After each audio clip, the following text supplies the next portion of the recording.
Eu vinha refletindo sobre isso há algumas semanas. Quase toda a família carrega um fardo que ninguém curte comentar. Algumas chamam de história mal resolvida. Outras fingem que nem sabem do que se trata. Mas todo mundo em algum momento sente aquele desconforto ao lembrar que existe algo que não se discute na hora das refeições. Até pouco tempo atrás, eu pensava que certos segredos sumiriam com o tempo. Bastava não tocar no assunto. Só que descobri que eles continuam lá, bem presentes, esperando qualquer mínima chance de aparecer. Minha tia se chamava Zilda. Ela tinha quase 30 anos quando se casou. Lembro de ter ido à cerimônia, simples, mas cheia de sorrisos. O marido dela, Bento, sempre pareceu um sujeito tranquilo. Nunca passou pela minha cabeça que eles estariam envolvidos em algo tão pesado. Eles moravam numa casa modesta, porém aconchegante. Foi lá que, certa vez, almoçamos e recebemos a notícia de que ela estava grávida. Houve muita festa, abraços e animação. Só que essa alegria não durou. De um dia para o outro, Bento desapareceu, como se a terra o tivesse engolido. O sumiço rolou logo após um almoço na casa da minha avó, Alda. Tenho uma lembrança vaga de uma pequena discussão naquele dia. Falavam sobre responsabilidades, dinheiro e a chegada do bebê. Nada que, a princípio, parecesse definitivo. Mesmo assim, Bento e Zilda foram embora antes da sobremesa e não atenderam mais o telefone. Minha mãe, Iraci, tentou ligar várias vezes. Primeiro passou uma noite sem resposta, depois 2 dias inteiros. Até que Zilda atendeu e disse que Bento tinha ido embora, levando a mala sem dar explicações. Minha avó, sempre desconfiada, não engoliu essa história. Ela não falou nada de imediato, mas começou a notar detalhes que a gente deixava passar. Zilda decidiu vender a casa onde morava com o marido e se mudou para perto de nós, como se quisesse enterrar de vez o que aconteceu. E nós, talvez por respeito ou por receio, não insistíamos muito no assunto. O tempo seguiu e meu primo Luan nasceu. Tudo até parecia voltar ao normal, mas às vezes o clima em volta da Zilda ficava esquisito. Lembro que certa tarde fui visitá-la e parei em frente à porta, sem coragem de bater. Lá dentro ouvi a voz dela conversando com alguém. Não era monólogo e também não parecia telefone no viva voz. Eram perguntas e respostas, breves pausas, falas baixas, quase sussurradas. Minha mãe e eu nos olhamos e fomos embora. Não tinha como fingir que não ouvimos. Você acha que ela está falando com o Bento? Perguntei à minha mãe naquela noite quando chegamos em casa. Não sei, mas não duvido de mais nada. A resposta dela foi curta e direta. Minha mãe sempre teve uma intuição forte e percebi no tom de voz que ela imaginava algo sinistro, mas não havia provas. Continuamos nossa rotina. Aos poucos, tentei me convencer de que Zilda talvez estivesse falando sozinha ou, quem sabe, com alguma amiga por viva voz. Ainda assim, essa dúvida nunca me largou. E vi que minha mãe e a avó também compartilhavam a sensação de que a Zilda não estava sozinha em casa, mesmo tudo apontando o contrário. Em alguns jantares de domingo, ela soltava frases estranhas, como se quisesse chamar o Bento para a mesa ou pedir que ele fechasse a janela do quintal. Logo se corrigia, mas o clima ficava pesado. Quando o Luan fez 4 anos, minha mãe não se segurou. Com minha avó presente, perguntou diretamente ao menino: "E o seu pai, você sabe onde ele está?" Ele pareceu confuso, disse que não sabia. Fiquei imaginando qual teria sido a justificativa que a Zilda deu para ele. Talvez algo como: ele viajou a trabalho, ou ele se perdeu por aí. Nunca entendemos de fato o que se passava na cabeça dele. E o assunto ficou no ar. Ninguém teve coragem de aprofundar. Uma noite a tensão chegou ao limite e minha avó decidiu resolver tudo de uma vez. Chamou minha mãe num canto da cozinha e contou que queria descobrir de vez o que tinha acontecido com o Bento. Minha mãe hesitou, mas acabou revelando uma teoria. Ela suspeitava que a Zilda tivesse feito algo muito sério. A expressão da minha avó mudou na hora. Parecia que essa ideia a perseguia fazia tempo. No dia seguinte, ela convidou Zilda e Luan para almoçar. Lembro bem daquele almoço. Minha avó estava estranhamente calma. "Vou ali comprar umas coisas na vendinha", disse ela de repente, levantando-se da mesa. "Já volto." Mas ela não voltou tão rápido. Pegou as chaves da casa da Zilda e seguiu para lá, sozinha. Eu tinha acabado de chegar, pois me atrasei para o almoço. Quando percebi, o Luan já estava perguntando pela bisavó, e a Zilda demonstrava impaciência. "Onde será que sua avó foi?" Ela me perguntou, franzindo a testa. Por dentro, eu estava tão surpresa quanto ela. Foi então que me dei conta de que minha avó tinha as chaves da casa da Zilda. Aquilo me deu um aperto no peito, pois entendi que ela pretendia entrar lá sem avisar. Fiquei me perguntando o que ela esperava encontrar. Já no fim da tarde, eu e minha mãe estávamos no corredor cochichando quando a avó reapareceu. Ela entrou em casa muito pálida, suada, com os olhos arregalados e a respiração acelerada, como se tivesse encarado algo impossível. "Mãe, o que houve?"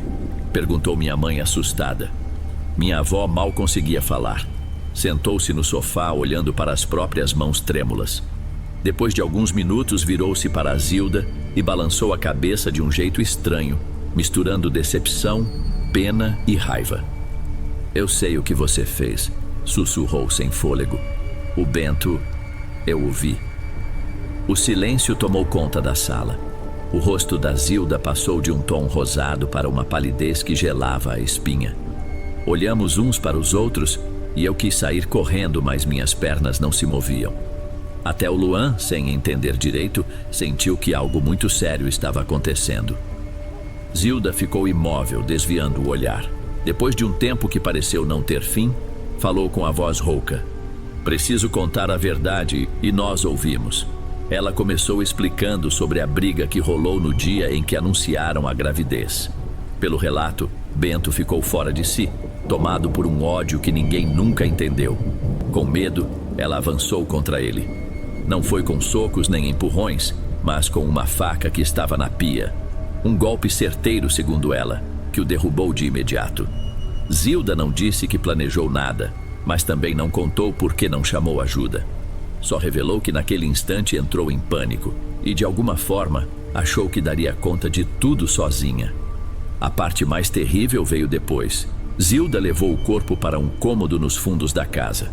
Tentou esconder, limpar, apagar os vestígios de sangue. Quando se mudou para perto da avó, deu um jeito de levar os restos do Bento. Com medo de ser descoberta, embrulhou cada parte em sacos e enfiou tudo numa caixa. Como ninguém questionou muito o que ela transportava na mudança, ela acabou trazendo ele junto.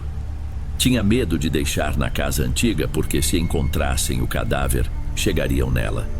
Quando parou de falar, minha mãe foi a primeira a reagir. "Você disse que a avó viu o Bento. Como ela o viu?" Zilda então respondeu sem desviar o olhar. "Ele ainda está lá, no mesmo lugar onde escondi.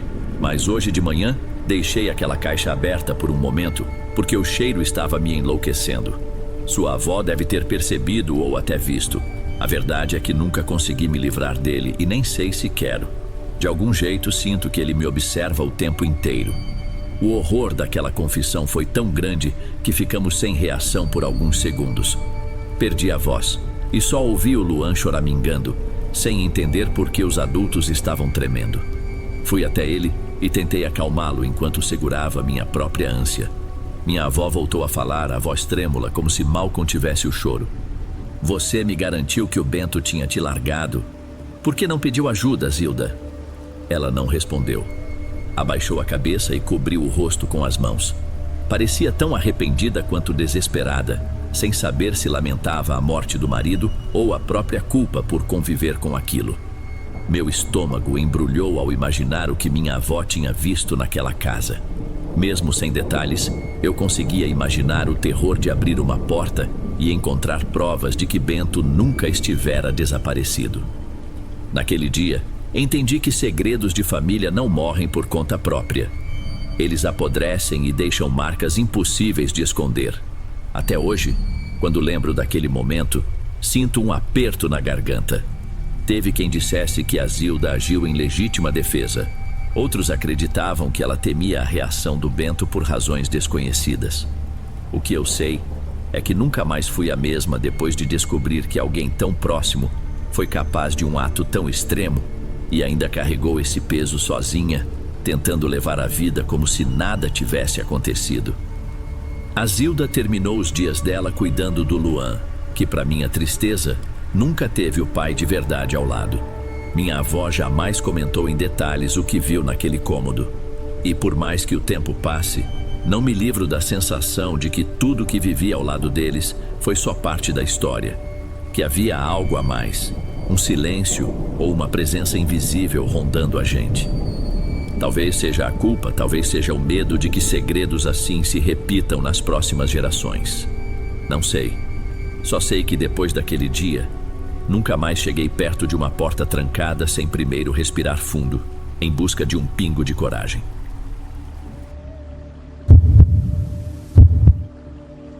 Meu nome é Carolina. Posso dizer que carregar um segredo tão grande para mim sempre foi como tentar esconder uma pedra de rio num bolso que quase não comporta nada. A toda hora sinto aquela dureza me incomodando, mesmo quando tento fingir que não tá lá.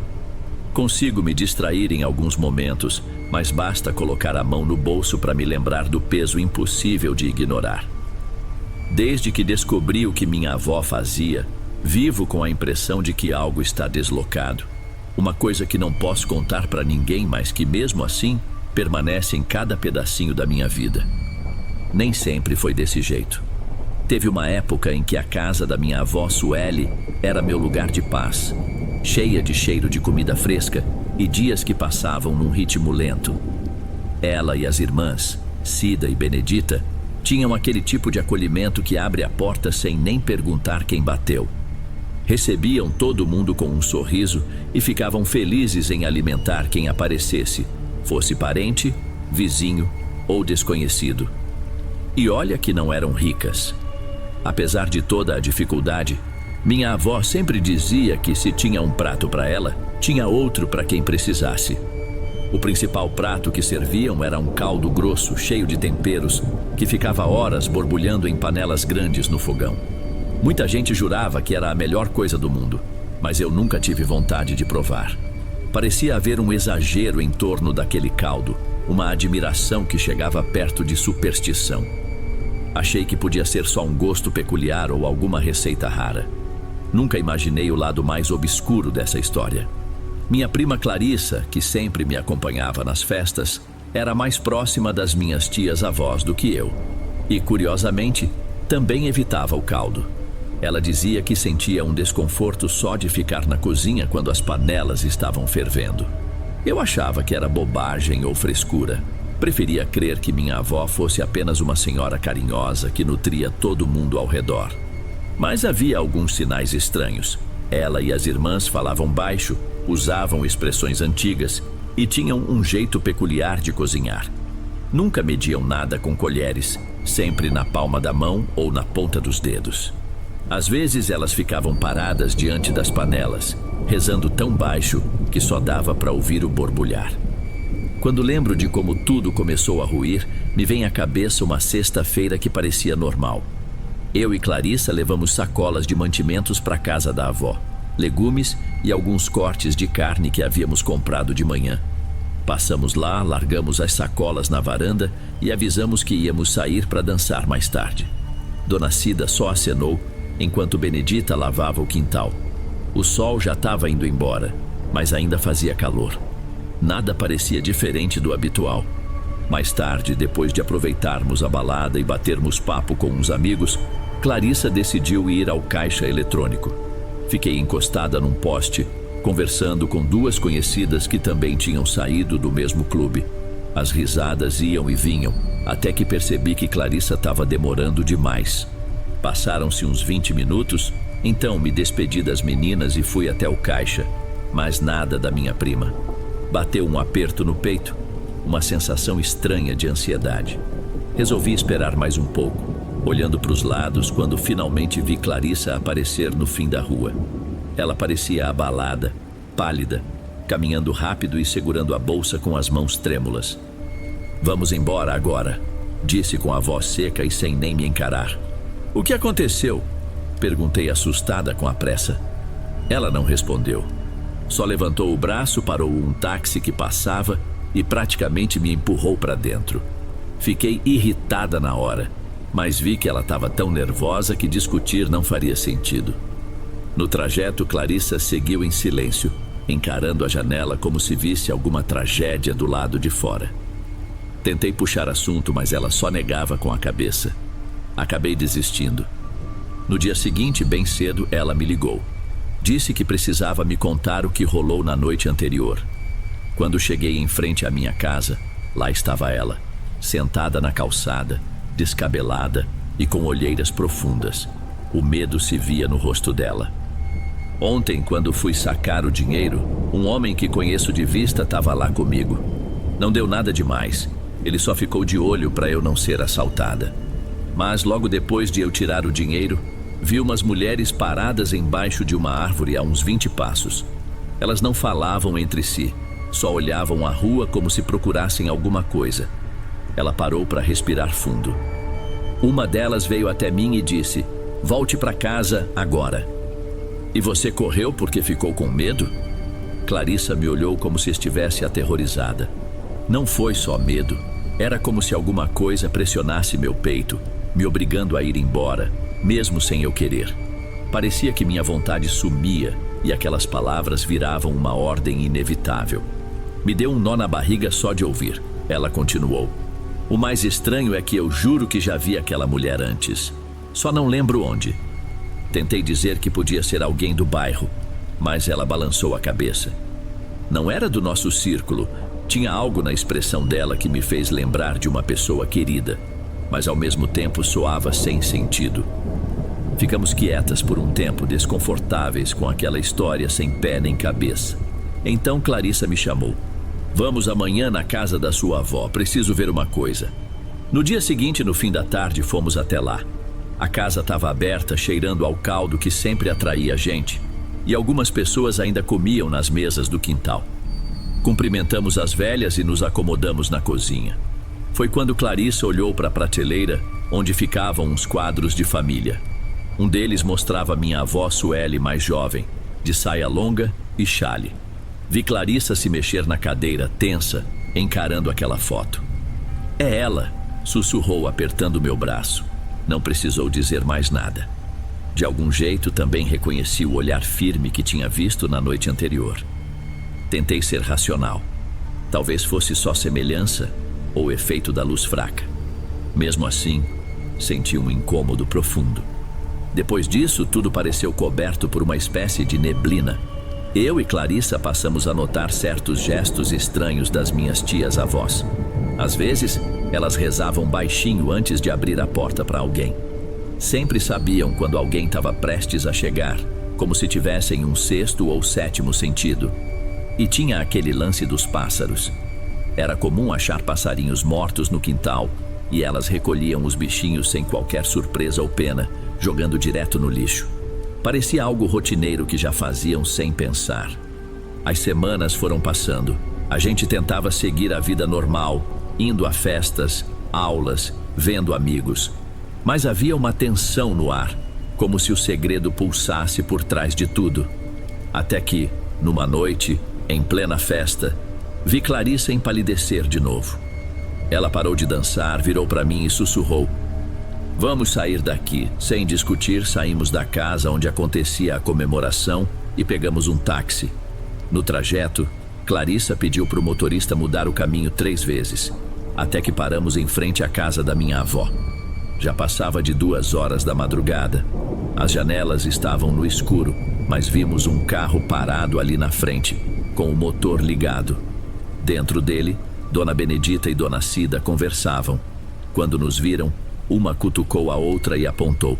Em seguida, pisaram no acelerador e foram embora. Aquilo já era esquisito o bastante, mas Clarissa ainda desceu do táxi e foi direto até a porta da casa, determinada a apertar a campainha. Nesse momento, o outro táxi chegou. Dele saíram minha avó e mais 2 mulheres que eu não conhecia, cada uma carregando uma sacola grande, preta e reforçada. Eu e Clarissa ficamos paradas, sem reação. Minha avó nos olhou com uma tranquilidade assustadora, como se já esperasse ver a gente ali. "Onde vocês estavam?" Clarissa perguntou com a voz trêmula. "Fomos buscar ingredientes, tá muito tarde para vocês ficarem aqui. Voltem para casa." Ela falava firme, quase autoritária, mas sem gritar. Uma das outras senhoras se aproximou do taxista, colocou a mão no ombro dele e murmurou algo que não deu para entender. Parecia uma reza ou um canto baixinho. O motorista ficou parado, olhando para o nada, depois voltou para o volante, abriu a porta e esperou a gente entrar. Não cobrou nada, não perguntou nada, só levou a gente embora. Assim que chegamos, Clarissa me puxou desesperada. Você não viu o que eu vi? Fiquei muda. Ela respirava pesado, os olhos arregalados. Tinha uma mão na sacola, humana. Eu vi os dedos, as unhas, tudo. Minha cabeça se recusava a aceitar. Parecia cena de filme, mas lembrando dos sussurros dos pássaros mortos, das saídas misteriosas das tias-avós, cada peça começava a se encaixar num quebra-cabeça horrível. Fiquei mal, confusa, sem acreditar no que parecia ser a verdade. Passei aquela noite acordada, tentando não pensar nas imagens que minha imaginação criava. Os dias viraram um martírio. Eu e Clarissa não comentamos nada com mais ninguém. Obviamente ninguém acreditaria. Mas para nós, a ideia de que elas faziam algo terrível e talvez até matassem gente soava cada vez mais possível, por mais absurdo que fosse. Estaríamos falando de bruxaria? Assassinato? Era tão fora da realidade que, se alguém perguntasse, a gente não saberia nem por onde começar. Só tínhamos certeza de uma coisa: medo de estarmos certas. Um tempo depois, num sábado à tarde, minha avó me ligou pedindo para eu passar na casa dela. Fui sozinha, tentando manter a calma. Lá dentro, as panelas enormes ferviam no fogão, exalando aquele cheiro de caldo que tantos amavam. Mas reparei num detalhe inquietante. Quase ninguém estava lá. As mesas do quintal estavam vazias, parecendo que tinham parado de servir mais cedo. Sentei-me na cozinha e esperei. Aos poucos, minhas tias-avós foram surgindo, se encostando pelos cantos, me observando em silêncio. Aquilo parecia uma armadilha. Você quer experimentar o caldo? Perguntou minha avó com a voz quase suave. Eu engoli em seco, sem saber o que falar. Ela encheu uma caneca de barro e me entregou. O vapor subiu, trazendo um cheiro forte que eu não consegui identificar. Meus sentidos travaram. Com a mão tremendo, recusei. Não tô com fome agora. O silêncio pesou na cozinha, então ela deu um passo à frente. Tem coisas que você e sua prima não deviam ter visto. Muita gente prefere continuar sem saber para manter a própria sanidade. Não conseguia encarar seus olhos. Minha cabeça rodava pensando em tudo que eu e Clarissa imaginávamos. De repente a porta se abriu e Clarissa entrou, com o rosto tenso. Ela ficou ao meu lado, encarando as três senhoras. Você não vai contar para ninguém, vai? Disse minha avó. Parecia mais uma constatação do que uma ameaça. Eu queria exigir respostas, mas Clarissa pôs a mão no meu braço, avisando que não era hora para confronto. Naquele instante, percebi que a gente tinha ido despreparada. Saímos de lá quase correndo, sem dizer nada. No caminho de volta, continuamos caladas, cada uma tentando achar coragem para decidir o próximo passo. Descobrir tudo ou fingir que não sabíamos de nada. Meses depois, minha avó adoeceu. Ficou frágil, de cama, e as tias-avós pararam de receber visitas. A casa, que antes era tão movimentada, passou a ficar com as cortinas fechadas. A gente sentiu um alívio estranho e, ao mesmo tempo, um medo do que podia vir depois que ela se fosse. Numa noite de chuva, recebemos a ligação. Minha avó queria ver a gente. Corremos até lá, atravessando ruas encharcadas. Benedita nos recebeu e levou direto para o quarto. Minha avó estava apoiada em travesseiros, respirando com dificuldade. Ao nos ver, sorriu, mas era um sorriso cansado. Vocês merecem saber a verdade. Pelo menos a minha parte, ela disse quase em sussurro.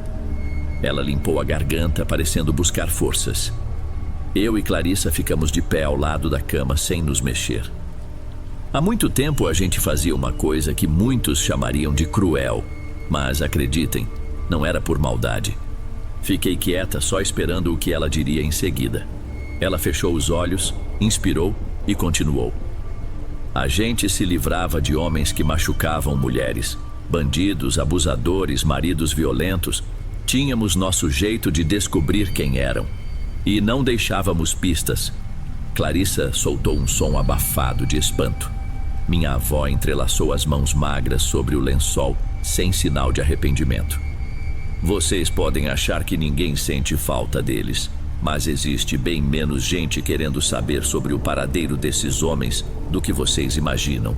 Alguns fugiam de casa, outros não tinham documento, e muitos deixavam uma trilha de sofrimento por onde passavam. A gente fazia o que julgava certo. Senti um nó terrível no estômago.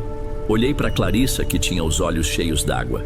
E antes que eu perguntasse sobre o resto, as sacolas pretas, o caldo, o sumiço dos corpos, minha avó continuou. A gente não tinha força física, mas aprendemos a convencer as pessoas. É um dom que vem da nossa linhagem. Uma prece, um sussurro, e os homens nos seguiam sem questionar. Depois, ela fez uma pausa para tomar ar. Depois não sobrava muito para a polícia encontrar. Aquilo tudo era assustador, saindo da boca de uma senhora tão debilitada. Clarissa deu um passo para trás, chocada. Minha avó olhou para ela. Lembra daquela vez no caixa eletrônico quando uma mulher te mandou ir para casa? Ela era uma das nossas. Você estava sendo seguida por alguém perigoso. Distraída, você já tinha até feito contato visual com ele. Se você não saísse naquele momento, podia ter virado mais uma vítima. Então a gente o trouxe para o carro e ele não voltou mais. Minha prima tentou responder, mas não conseguiu falar. Eu me senti enjoada, lembrando da noite em que ela viu uma mão humana na sacola. Passei a mão pela testa, suando, enquanto minha avó encerrava a fala. O caldo sempre foi disfarce. Não era só alimento, era a forma de sumir com o que restava. Ninguém nunca desconfiou. Achavam que era apenas carne comprada no açougue. E a vida seguia. Mas tudo tem um fim. E o meu já está chegando. Ela fechou os olhos. Ficamos lá sem dizer nada, sem ter como julgar ou reagir. O barulho da chuva na janela deixava tudo mais sufocante. Depois de um tempo, ela adormeceu. Saímos do quarto em silêncio, sem trocar uma palavra. No dia seguinte, minha avó se foi. A casa ficou num clima pesado. As tias-avós sumiram e ninguém mais pisou na cozinha. As panelas grandes foram guardadas, enferrujando com o tempo. Por fora, parecia apenas o fim de uma vida simples. Por dentro, um segredo enorme se revelava, deixando em mim uma sensação de carga invisível que nunca mais vai embora. Eu e Clarissa nunca comentamos isso abertamente depois. O que falaríamos? Que nossa avó e tias-avós matavam homens violentos, usavam um tipo de poder estranho para convencê-los a segui-las e no fim serviam seus corpos num caldo que ninguém jamais questionou? Ninguém acreditaria, e não temos prova nenhuma. O que sobra é esse nó na garganta, essa pedra de rio num bolso que não comporta tamanho peso, lembrando a cada segundo do horror que a gente testemunhou.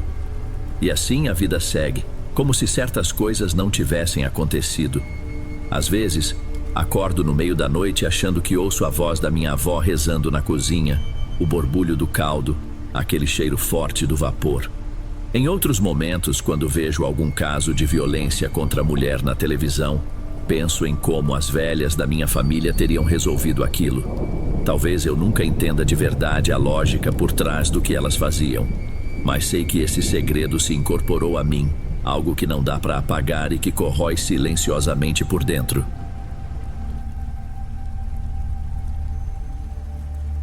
Se estiver gostando dos relatos, não se esqueça de já deixar o seu like, ele é muito importante.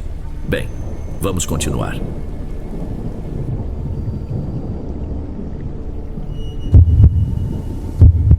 Eu nunca quis voltar a essa história, mas cedi aos pedidos de quem já conhecia os boatos sobre o que passei.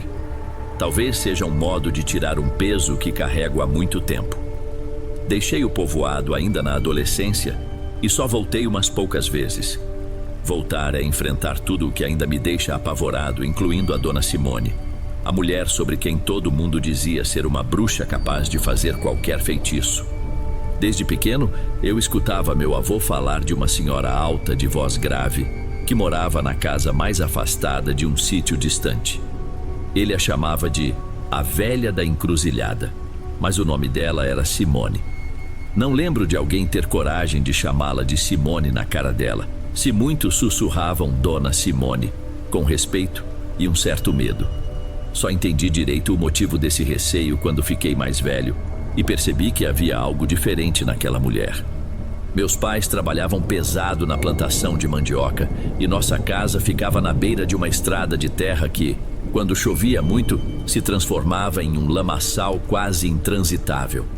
Naquele canto do sítio, poucas famílias continuavam morando. Uma delas era a de Dona Simone, num casebre antigo cercado por bambuzais e árvores frutíferas. Às vezes, o barulho do vento nos bambus criava um clima tenso em volta. Não sei ao certo quando começaram os rumores de que ela seria bruxa. Uns diziam que era por viver tão isolada. Outros juravam que ela fazia trabalhos espirituais para quem pagasse ou trocasse favores. A verdade é que só conheci Dona Simone de perto depois que minha mãe adoeceu de um jeito estranho, quando eu tinha uns 12 ou 13 anos. Antes disso, eu só a via de longe e já me deixava inquieto. Ela vestia roupas escuras, mantinha um véu negro cobrindo parte do rosto e, mesmo sob o calor mais forte, não parecia se incomodar. A presença dela ficou mais frequente na minha vida quando passou a visitar minha mãe logo de manhãzinha. Lembro de acordar com o sol quase nascendo e ouvir a voz rouca chamando: Dona Celina, a senhora está aí? Era minha mãe quem abria a porta. Eu espiava pela fresta e via as duas conversando perto do poço que meu avô construiu. Ela fazia perguntas estranhas. De que lado a senhora dormiu esta noite? Seus pés estavam virados para onde? Aos poucos minha mãe respondia sem questionar. No começo, achei que fosse só curiosidade ou alguma simpatia antiga, mas as visitas foram ficando mais constantes e aquilo começou a me incomodar. Minha mãe sempre foi uma mulher forte, cheia de opinião. Ela trabalhava na roça, cuidava de mim e ainda fazia doces para vender nas feiras. Mas, depois que passou a receber essas conversas matinais, começou a ficar mais frágil. Reclamava de dores no corpo e se mostrava confusa em relação ao tempo. Às vezes perguntava: que dia é hoje mesmo? Ou então, aconteceu alguma coisa ontem à noite? Estou com a cabeça estranha, me sentindo fora de mim. Falei com meu pai para tentarmos manter Dona Simone distante. Ele deu de ombros. Se ela pergunta, é coisa dela, vai ver quer ajudar sua mãe. Só que na prática nada melhorou. Pelo contrário, cada dia minha mãe ficava mais pálida e cansada. Pouco depois, Dona Simone começou a trazer uns papéis coloridos que, segundo ela, serviriam para alegrar a casa. Pedia que minha mãe os colocasse em volta do altarzinho, onde ficavam os santos e imagens religiosas.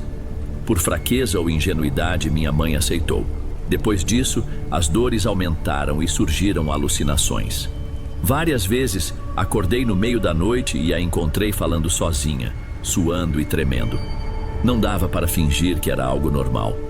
Quando a situação piorou, meus tios me levaram para a casa deles, para eu não presenciar tantas coisas pesadas. Minha mãe ficou aos cuidados de uma prima mais velha. Foi nessa fase que ouvi mais relatos sobre Dona Simone, vindos dos vizinhos. Eram histórias assustadoras. Gente que sumia depois de consultá-la. Animais que desapareciam de madrugada e reapareciam mutilados. Objetos estranhos pendurados nas árvores perto da casa dela. Diziam até que ela virava um pássaro grande para voar pelo sítio sem ser percebida. Uma senhora contou que numa noite viu algo enorme pousado em seu telhado e, ao voltar para a cama, escutou barulhos de garras arranhando a telha. Na manhã seguinte, 2 galinhas tinham sumido e, curiosamente, os netos de Dona Simone estavam oferecendo galinha ensopada de porta em porta. Detalhe, eles nunca criaram aves em casa. Sim, ela tinha netos. 3 para ser exato: Gilda, Jorge e Silas. Eles não iam à escola e o pessoal os chamava de selvagens. Gilda, a mais velha, andava sempre de cabeça baixa, com um lenço na testa e tinha um semblante duro. Os meninos falavam mais e iam às mercearias e às casas dos vizinhos para comprar mantimentos. Não contavam muito sobre o que acontecia lá dentro, mas às vezes soltavam frases que deixavam todo mundo desconfortável. Ela não dorme à noite, mas não podemos dizer o porquê. Ou então, vamos precisar de mais velas hoje. Teve um ritual ontem. Certa vez, por volta de 3 ou 4 horas da madrugada, eu estava no quartinho dos fundos na casa dos meus tios, enquanto eles velavam um parente na sala. O lugar era pequeno, pouco iluminado. De repente, ouvi um alvoroço de galinhas e cachorros latindo como se algo muito estranho estivesse acontecendo lá fora. Fiquei com o coração acelerado e preferi não sair. Só que era impossível não escutar o bater de asas, que não parecia de ave comum. Era um som pesado, compassado. Logo depois, ouvi um baque no telhado, como se algo tivesse caído ali em cima, seguido por arranhões que pareciam garras. Despertei meu tio, que estava um pouco alcoolizado por causa do velório. Ele escutou também e só falou: "Não saia, isso não é coisa boa, fica quieto." Ficamos em silêncio, ouvindo passos no telhado, um arrastar lento. Depois de alguns instantes, outro bater de asas soou e tudo acalmou. No dia seguinte, vimos pegadas fundas no quintal, como se um bicho grande tivesse passado ali, e notamos que 2 galinhas tinham sumido. Quando comentei sobre Dona Simone, meu tio fez o sinal da cruz e mudou de assunto, dizendo apenas que ela tinha olhos em toda parte e era melhor não falar muito. Na semana seguinte, meus primos me contaram que minha mãe estava pior. Dizia coisas sem nexo e chorava bastante. Quando voltei para vê-la, encontrei-a abatida, quase irreconhecível. Ela sussurrava que não suportava mais a pressão na cabeça, que via coisas e ouvia vozes. Uma noite me chamou e disse: "Filho, não estou conseguindo mais separar sonho de realidade. Essa mulher fez alguma coisa comigo. Preciso de ajuda." Tentei falar com um benzedor famoso na região, o seu Valduíno, que curava de tudo, de olho gordo a mal olhado. Mas quando perguntei se ele poderia ir até minha casa, ele recusou. "Eu não mexo nos trabalhos da Dona Simone. Se ela está no caminho, prefiro ficar fora." A maior surpresa foi saber de um outro curandeiro mais jovem chamado Cipriano, que lidava com o que o pessoal chamava de magia pesada. Ele e Valduíno já tinham se desentendido no passado e até rolaram ameaças de morte.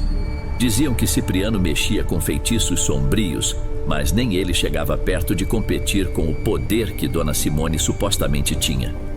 Se até quem lidava com forças espirituais tinha receio dela, imagina gente comum como a minha família. Não demorou muito para a família Moreira, dona de parte do sítio, levantar um muro alto para barrar o vai-vem de pessoas que procuravam Dona Simone. Quase ao mesmo tempo, surgiram investigações policiais sobre corpos achados em valas perto de um rio que cortava a região. Alguns suspeitavam que a velha usava esses restos para seus rituais. Eu mesmo nunca vi nada tão direto, mas me recordo de caminhonetes luxuosas entrando nas partes mais distantes das terras. Logo depois apareciam os netos de Dona Simone, carregando sacolas e encomendas. E quando voltavam, exibiam roupas novas, sapatos caros e tinham dinheiro de sobra. O povo dizia que tudo era resultado dos trabalhos que a avó fazia para gente influente. Com o tempo, os netos foram embora do sítio, mas sempre retornavam mais arrumados e em carros melhores. Gilda chegou a fazer cirurgias e ficou totalmente diferente daquela jovem fechada que conheci. Enquanto isso, minha mãe só definhava. Acabou tirando a própria vida num ato de desespero. Foi o pior golpe que levei. Nunca tive prova concreta de que Dona Simone fez algo diretamente. Mas, sempre que vejo a foto antiga da minha mãe, lembro que ela começou a adoecer justo depois daquelas visitas de manhã. Isso me persegue até hoje. Foi tanto sofrimento que sempre acreditei, sim, que houve alguma influência sombria nessa história. Depois da morte da minha mãe, deixei de voltar ao sítio por um tempo, mas as notícias sobre Dona Simone continuavam chegando. Diziam que ela não aparecia mais para vender nada nem procurava ninguém. Uns falavam que estava doente, outros que ela simplesmente não precisava mais sair de casa, pois quem precisasse de seus serviços dava um jeito de ir até lá. O que se repetia era que mesmo quando chovia forte e alagava as estradas, ela aparecia andando, seca, sem nenhuma sujeira nos pés. Alguns achavam que ela levitava ou algo assim, mas ninguém chegava perto o bastante para ter certeza. Quando espalharam a notícia de que ela tinha morrido, achei difícil acreditar. E de fato, demorou para o povoado inteiro saber disso. Só descobri que ela realmente tinha falecido meses depois, mas ainda assim, as pessoas continuavam dizendo que a viam nas trilhas, usando o véu escuro e com aqueles ombros largos, como se carregasse um peso invisível. Certa noite, alguns moradores decidiram tacar fogo no casebre para espantar qualquer energia ruim que restasse. Foram com galões de combustível, mas no momento de acender as chamas, veio uma tempestade repentina que fez o rio transbordar e impediu que chegassem ao lugar. O povo atribuiu isso ao espírito de Dona Simone, defendendo o próprio território. A casa foi se destruindo aos poucos e os netos não voltaram mais para morar. Não havia herdeiro nem quem quisesse reformar aquele canto. Soube de um sujeito chamado Cicatrizes, apelido por conta das marcas no rosto, que se dizia aprendiz de Dona Simone. Ele teria aprendido feitiços diretamente com ela. Sumiu do povoado, mas vez ou outra aparecia em lugares vizinhos, oferecendo seus serviços a políticos e gente abastada. E também se ouviam histórias assustadoras sobre ele. Gente que teria vendido a alma para ficar rica ou curado um parente doente em troca de algo misterioso. Eram boatos, mas ninguém duvidava de que ele soubesse o bastante para meter medo em qualquer um. Anos depois, quando precisei voltar ao sítio para resolver questões de herança do meu avô, decidi passar perto do velho casebre de Dona Simone. O mato havia tomado conta de tudo, mas a construção continuava em pé, quase como se recusasse a cair. O portãozinho de arame, mesmo enferrujado, não abria por completo e dava para ver uma sombra na parede descascada. Fiquei arrepiado. Juro que ouvi um murmúrio baixo vindo de dentro da casa, mas não quis conferir de perto. Voltei para a trilha principal e contei a um homem que passava por lá. Ele só me olhou de um jeito sério e disse: "Ela não foi embora de verdade." Fui embora com um nó na garganta, lembrando da minha mãe, de toda a estranheza daquele lugar e de como as pessoas temiam até pronunciar o nome de Dona Simone.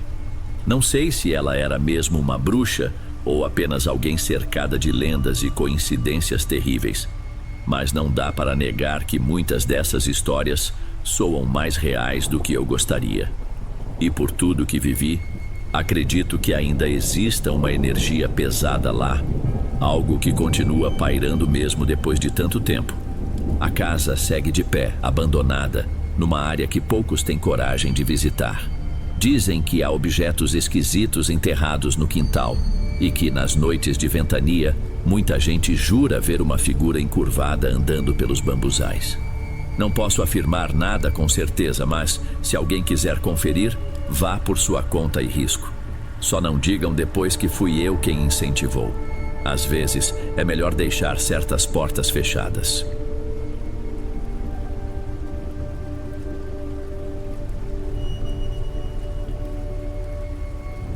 Bem, amigos, esses foram os relatos de hoje. Espero de coração que tenham gostado.